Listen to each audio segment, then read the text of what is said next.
नमस्कार। Refrigeration and air conditioning के इस ई लेक्चर में मैं डॉक्टर धीरज किशोर जौहर CMRB GPC श्री गंगानगर की यूट्यूब चैनल पर आपका स्वागत करता हूं।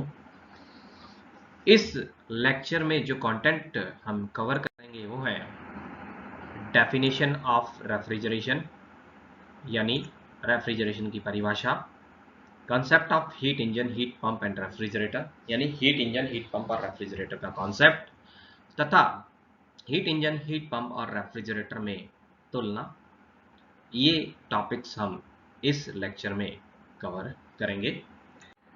चलिए हम शुरू करते हैं। सबसे पहले देखते हैं डेफिनेशन ऑफ रेफ्रिजरेशन यानी रेफ्रिजरेशन की परिभाषा क्या है। Refrigeration it is the process of producing maintaining lower temperature compare to surroundings यानी सराउंडिंग्स से कम टेम्परेचर करना या बनाए रखना, ये की जो विधि है वो प्रशीतन कहलाती है।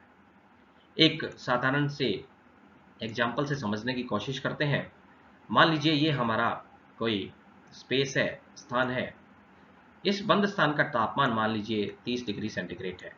इस बंद स्थान का तापमान 30 डिग्री सेंटीग्रेड है तथा बाहर का तापमान भी 30 डिग्री सेंटीग्रेड है। अब मुझे चाहिए कि ये जो तापमान है, कमरे का तापमान या स्थान का तापमान, ये 30 डिग्री से कम रहे, जैसा कि हम सामान्य तौर पर गर्मी के दिनों में करते हैं। तो यदि मुझे इस स्थान का तापमान कम करना है, तो किसी भी स्थान का तापमान कम करने के लिए हमें क्या करना पड़ेगा? हमें यहाँ से ऊष्मा को कुछ निष्कासित करना पड़ेगा। ऊष्मा निष्कासन की विधि प्रशीतन कहलाती है और ऊष्मा निष्कासित करने के लिए जो उपकरण प्रयोग में लिया जाता है उसे हम प्रशीतित्र कहते हैं। प्रशीतित्र कहते हैं। Means if we want to maintain or reduce the temperature of space compared to that of surroundings, then what we have to do? We have to reject the heat from this space, and the process of rejecting heat is known as refrigeration, and the equipment which is used for this purpose is known as refrigerator. Next slide में चलते हैं। Concept of heat engine, heat pump and refrigerator यानी इनका concept कहां से आया। Second law of thermodynamics में दो महत्वपूर्ण स्टेटमेंट हम लोगों ने पढ़े हैं। पहला स्टेटमेंट है Kelvin Planck statement. Kelvin Planck क्या कहता है कि it is impossible to develop a device operating in a cycle produces net amount of work continuously by exchanging heat with a single reservoir. Kelvin Planck ने क्या कहा? ऐसा कोई भी उपकरण बनाना असंभव है जो एक चक्र में कार्य करते हुए एक ही ऊष्मा कोश से ऊष्मा प्राप्त कर पूर्ण ऊष्मा को कार्य में परिवर्तित कर सके। अब इसे समझते हैं। ये मान लीजिए ऊष्मा कोश है। ऊष्मा कोश दो तरह के होते हैं, एक स्रोत होता है, एक सिंक होता है। ऊष्मा स्रोत ऐसा स्रोत होता है जिसमें से हम ऊष्मा ग्रहण करते हैं, जिसमें से हम ऊष्मा को लेते हैं, और ऊष्मा सिंक वो होती है जिसमें हम ऊष्मा प्रदान करते हैं। Heat source from where the heat is supplied and heat sink in which the heat is rejected. तो ऐसा कोई भी उपकरण यानी एक मान लीजिए एक ही थर्मल रिजर्वायर है, थर्मल ऊष्मा कोश है, वो एक ऊष्मा कोश से ऊष्मा ग्रहण कर रहा है। मान लीजिए ये कोई डिवाइस है, ये QS ऊष्मा ग्रहण कर रही है तथा इसको पूर्ण रूप में कार्य में परिवर्तित कर रही है। इस कार्य के अलावा कोई भी अन्य प्रभाव उत्पन्न नहीं कर रही है, यानी केवल एक ही ऊष्मा कोश से, एक ही थर्मल रिजर्वायर से हीट एक्सचेंज हो रहा है। ऐसी कोई भी डिवाइस बनाना असंभव है। ये किसने कहा? ये कहा केल्विन प्लांक ने। चूंकि यह एक नेगेटिव स्टेटमेंट है, इसे पॉजिटिव बनाने के लिए क्या किया गया? एक की जगह दो थर्मल एनर्जी रिजर्वायर ले लिए गए। एक की जगह क्या कर दिया गया? दो थर्मल एनर्जी रिजर्वायर ले लिए गए। अब क्या हुआ? ऐसी डिवाइस बनाई गई जिसमें से उच्च तापमान यानी हायर टेम्परेचर बॉडी से ऊष्मा को इस डिवाइस में सप्लाई किया गया इस डिवाइस ने उस ऊष्मा के कुछ हिस्से को कार्य में बदल दिया तथा बाकी को वापस निम्न तापमान वाले ऊष्मा कोश को सप्लाई कर दिया गया। तो ये क्या कहलाया? हीट इंजन कहलाया। तो ये डेफिनेशन समझे। Heat engine is a device which converts heat into useful work, यानी ऊष्मा इंजन ऐसा उपकरण जो ऊष्मा को उपयोगी कार्य में परिवर्तित करता है, क्या कहलाता है? हीट इंजन कहलाता है। Means in heat engine there are two energy reservoirs. One is source, another is sink. The heat is supplied to the engine through source, and a part of heat is converted into useful work, and rest of heat is rejected to the sink. तो ये kelvin Planck statement से जो है heat engine की उत्पत्ति हुई है। अब हम देखते हैं एफिशिएंसी ऑफ हीट इंजन। हमारी परफॉर्मेंस, यानी हम स्टूडेंट्स हैं, यदि स्टूडेंट्स की परफॉर्मेंस जो है वो डिपेंड करती है कि मार्क्स कितने आए एग्जाम में, उसी प्रकार जो इंजन की परफॉर्मेंस है वो एफिशिएंसी के रूप में मेजर होती है। क्या कहते हैं एफिशिएंसी को? Efficiency fraction of heat input which is converted into net useful work output is known as efficiency of the engine, यानी प्रदान की गई ऊष्मा का वह अंश जो उपयोगी कार्य में परिवर्तित होता है, ऊष्मा इंजन की दक्षता कहलाता है।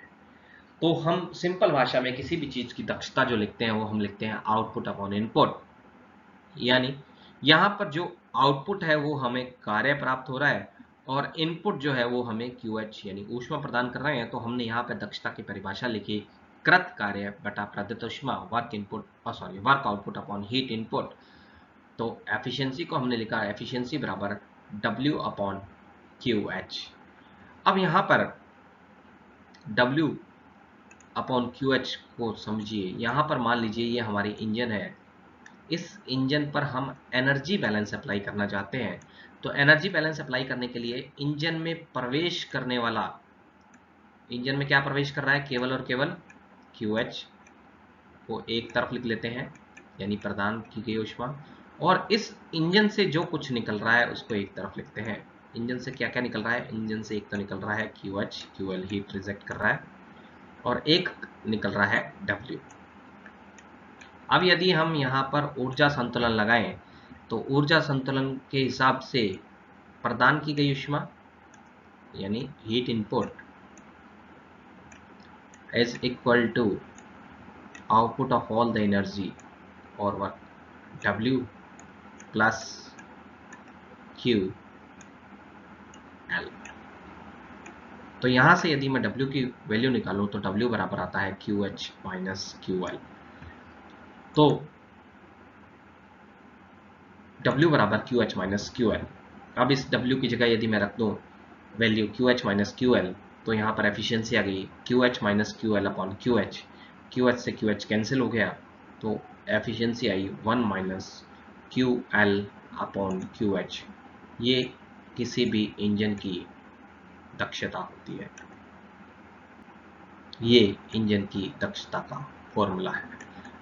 एफिशिएंसी बराबर 1 minus heat rejected to the sink upon heat supplied to the engine from source. अब हम चलते हैं दूसरे स्टेटमेंट पर, जो कि क्लासियस स्टेटमेंट है। दूसरा स्टेटमेंट जो है वो क्लासियस स्टेटमेंट है। क्लासियस के अनुसार it is impossible to develop a device operating in a cycle transfers heat from lower temperature body to higher temperature body without any external effect. Hindi में देखते हैं, ऐसा कोई उपकरण बनाना असंभव है जो चक्र में कार्य करते हुए निम्न ताप पिंड से उच्च ताप पिंड की ओर बिना बाहरी प्रभाव के ऊष्मांतरण करे। हम सब लोग जानते हैं कि ऊष्मा या हीट हमेशा उच्च तापमान वाली वस्तु से कम तापमान वाली वस्तु की ओर बहती है। We all know that from experience that energy always from heat flows from higher temperature body to lower temperature body. अब यहाँ पर हम क्या कर रहे हैं? लोअर टेम्परेचर बॉडी से हायर टेम्परेचर बॉडी की तरफ ऊष्मा क्या करना चाह रहे हैं? भेजना चाह रहे हैं। तो क्या कहा? ऐसी कोई भी डिवाइस बनाना असंभव है जो कि बिना किसी बाहरी प्रभाव के यानी किसी एक्सटर्नल इफेक्ट के निम्न तापमान वाली बॉडी से उच्च तापमान वाली बॉडी को ऊष्मा स्थानांतरित कर दे, ऐसी कोई भी डिवाइस बनाना असंभव है। ये किसका कथन था? क्लासियस का। अब यहां पर यदि मैं यहां पर कुछ कार्य जोड़ दूं तो ये नेगेटिव स्टेटमेंट कुछ पॉजिटिव स्टेटमेंट में बदल जाता है। देखिए यहां पर मैंने कुछ कार्य जोड़ दिया तो यहां पर ये एक रेफ्रिजरेटर बन जाता है और हीट पंप बन जाता है। रेफ्रिजरेटर और हीट पंप बेसिकली दोनों सेम होते हैं, दोनों में देखते हैं क्या अंतर है। Refrigerator is a device which transfers heat from lower temperature body to higher temperature body। यानी रेफ्रिजरेटर क्या कर रहा है? निम्न तापमान वाली बॉडी से उच्च तापमान वाली बॉडी की ओर क्या कर रहा है? ऊष्मा स्थानांतरित कर रहा है बाय कंज्यूमिंग वर्क। क्या? वर्क को बाहर से प्राप्त करके। यानी ऐसा उपकरण है जो बाहरी कार्य के माध्यम से with the effect of external work transfer heat from lower temperature body to higher temperature body. यानी बाहरी कार्य के माध्यम से कम तापमान वाले पिंड से उच्च तापमान वाले पिंड को ऊष्मा स्थानांतरित कर रहा है। अब यहां पर ये चीज जो है ये इंपॉर्टेंट चीज है, इसे देखिए। रेफ्रिजरेटर का जो पर्पस है to maintain lower temperature compare to surroundings, यानी सराउंडिंग से कम तापमान बनाए रखना रेफ्रिजरेटर का फंक्शन है, उद्देश्य है, ऑब्जेक्टिव है। तो ये क्या हो गया? ये एक रेफ्रिजरेटर की परिभाषा हो गई। साथ ही साथ अब हम हीट पंप की डेफिनेशन को भी लेते हैं।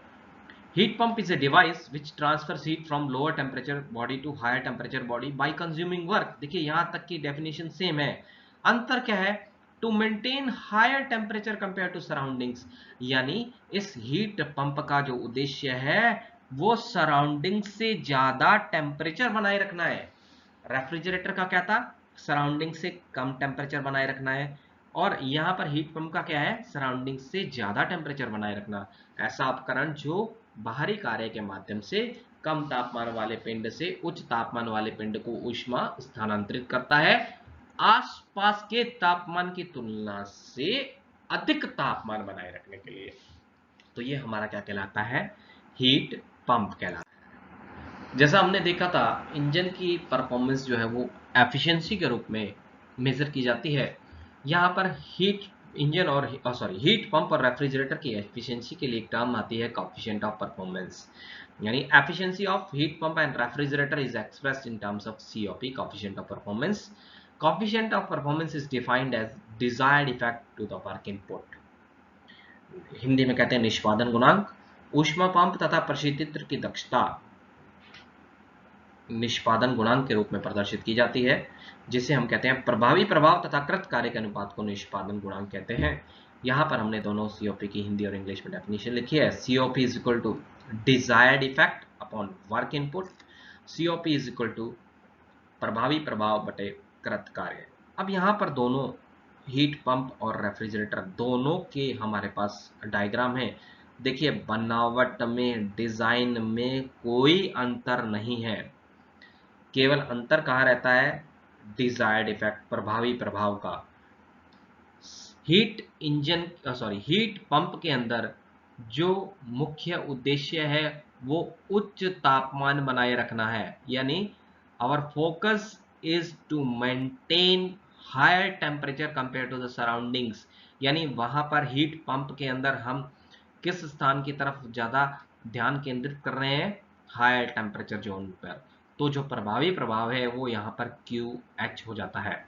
प्रभावी प्रभाव क्या हो जाता है? QH। तो यहाँ हमने लिखा QH और work input QH minus QL।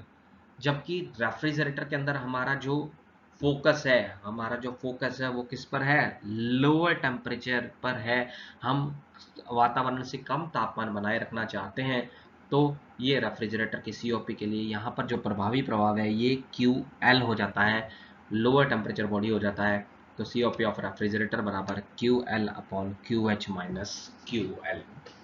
ये रेफ्रिजरेटर की COP होती है। ये इन तीनों के बीच में कंपैरिजन है। कंपैरिजन में देखिए ये दोनों वापस वही डायग्राम सेम बनावट के हैं, यहाँ पर बनावट कुछ अलग है। यहाँ पर हम क्या कर रहे हैं? कार्य प्रदान कर रहे हैं, वर्क इनपुट दे रहे हैं। तो और यहाँ पर हमें कार्य प्राप्त हो रहा है। जिस मशीन से हमें कार्य प्राप्त होता है उसे हम पावर प्रोड्यूसिंग डिवाइस कहते हैं। When work is obtained from any machine, that is known as power producing devices। और जब कार्य मशीन के द्वारा ग्रहण किया जाता है, when work is consumed by the machine, that machine or device is known as power consuming device। तो यहाँ पर एक अंतर यह है, हीट इंजन जो है वो पावर प्रोड्यूसिंग डिवाइस है, कार्य प्रदान करता है, जबकि हीट पंप और रेफ्रिजरेटर दोनों ही पावर कंज्यूमिंग डिवाइसेस हैं, कार्य ग्रहण करती हैं। यहाँ पर जो इसकी एफिशिएंसी है वो सीधा हीट इंजन की एफिशिएंसी निकालते हैं, कृत कार्य बटा प्रदत्त ऊष्मा, work output upon heat input. यहाँ पर होता है work output upon heat input. तो वर्क आउटपुट और हीट इनपुट से जो एफिशिएंसी का फॉर्मूला आता है, एफिशिएंसी बराबर 1 minus Q L upon Q H. Q L heat rejected at lower temperature, यानी निम्न तापमान पर त्याग की गई ऊष्मा, क्यू एच उच्च तापमान पर सप्लाई की गई ऊष्मा, प्रदान की गई ऊष्मा। और जबकि यहाँ पर प्रभावी प्रभाव अपॉन कृत कार्य होता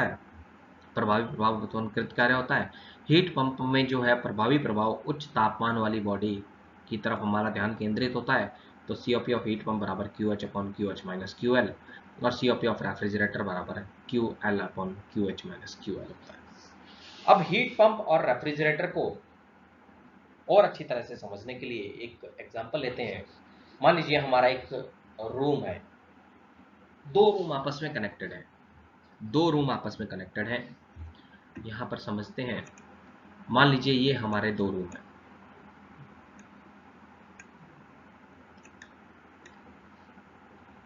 ये हमारे दो रूम है, ये रूम के बीच की दीवार है। इस दीवार पर यहां पर हमने एक एयर कंडीशनर लगा रखा है, विंडो एयर कंडीशनर लगा रखा है। यहां पर ये एयर कंडीशनर जो है ये रूम को कूल कर रहा है, सी लिख देता हूं, और ये जो है ये मान लीजिए हीट कर रहा है। कैसे कर रहा है समझते हैं। हम लोगों ने देखा होगा जब air conditioner, window air conditioner की बैक साइड में जाते हैं जहां पर कंडेंसर होता है, तो वहां पर हमें गर्म हवा आती है, क्योंकि हीट, ये जो है एयर कंडीशनर जो है हीट को रिजेक्ट करता है। अब एक ही मशीन है, पावर ले रही है, लोअर टेम्परेचर वाली बॉडी से क्या कर रही है, ऊष्मा को ग्रहण करती है तथा बाहर हायर टेम्परेचर वाली बॉडी को फेंकती है। अब यदि गर्मी के दिन है, ये हमारा रूम है जो कि ठंडा हो रहा है, और ये हमारा जो रूम है ये गर्म हो रहा है। अब यदि मुझे, मेरी रिक्वायरमेंट है कि मैं इस रूम का टेम्परेचर मान लीजिए 60 डिग्री मेंटेन करना चाहता हूँ। कितना मेंटेन करना चाहता हूँ? 60 डिग्री। ये किसी भी प्रोसेस के लिए मान लीजिए मुझे रिक्वायर्ड है। मान लीजिए कोई ड्राइंग प्रोसेस है जिसमें कोई चीज़ सुखाई जानी है, 60 डिग्री का टेम्परेचर मुझे इस रूम के लिए चाहिए।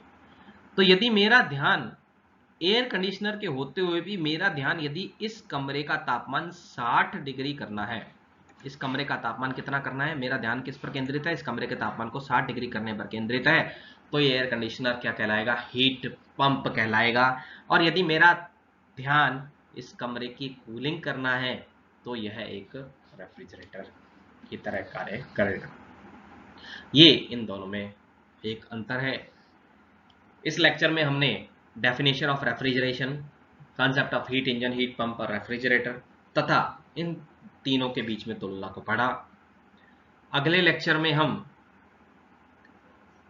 रेफ्रिजरेशन की यूनिट तथा विभिन्न रेफ्रिजरेशन विधियों के बारे में जानेंगे। धन्यवाद।